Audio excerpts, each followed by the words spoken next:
Phone की घंटी तो सुनी, मगर आलस की वजह से रज़ाई में ही लेटी रही। उसके पति राहुल को आखिर उठना ही पड़ा। दूसरे कमरे में पड़े फ़ोन की घंटी बजती ही जा रही थी। इतनी सुबह कौन हो सकता है जो सोने भी नहीं देता। इसी चिड़चिड़ाहट में उसने फ़ोन उठाया। हेलो कौन? तभी दूसरी तरफ से आवाज़ सुन सारी नींद खुल गई। नमस्ते पापा।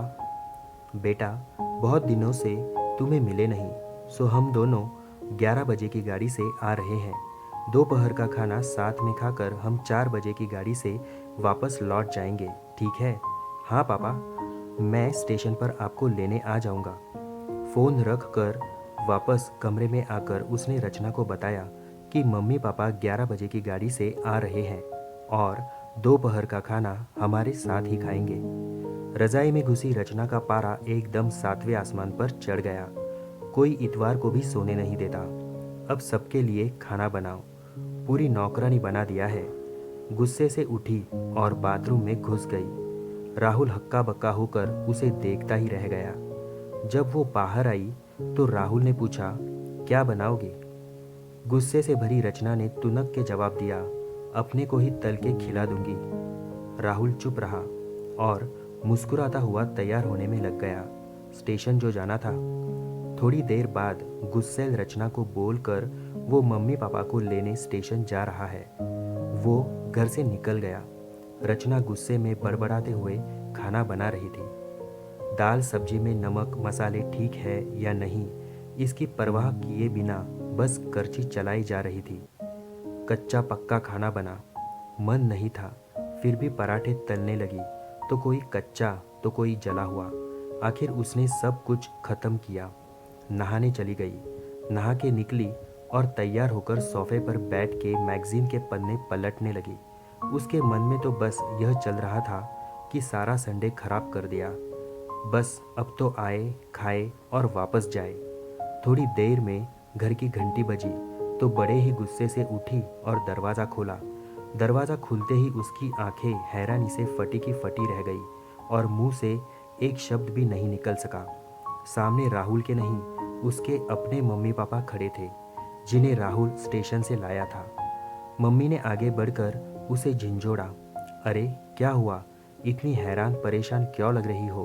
क्या राहुल ने बताया नहीं कि हम आ रहे हैं? जैसे मानो रचना की नींद टूटी हो। नहीं मम्मी, उन्होंने तो बताया था, पर चलो आप अंदर तो आओ। राहुल तो अपनी मुस्कुराहट को रोक ही नहीं पा रहा था। कुछ देर इधर उधर की बातें करने में बीत गया।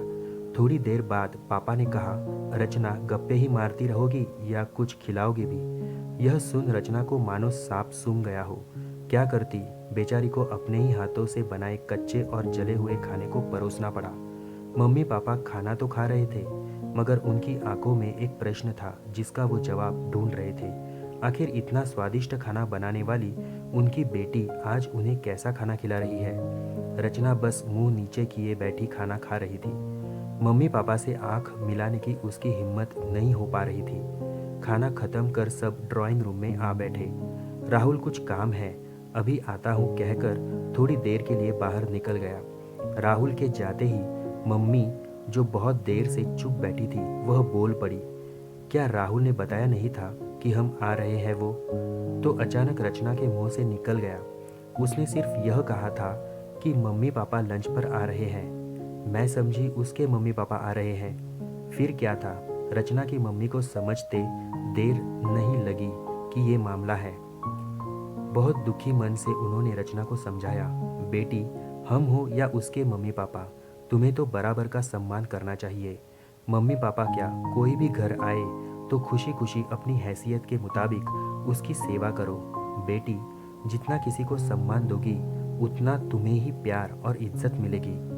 जैसे राहुल हमारी इज्जत करता है, उसी तरह तुम्हें भी उसके माता पिता और संबंधियों की इज्जत करनी चाहिए। रिश्ता कोई भी हो, हमारा या उसका, कभी फर्क नहीं करना।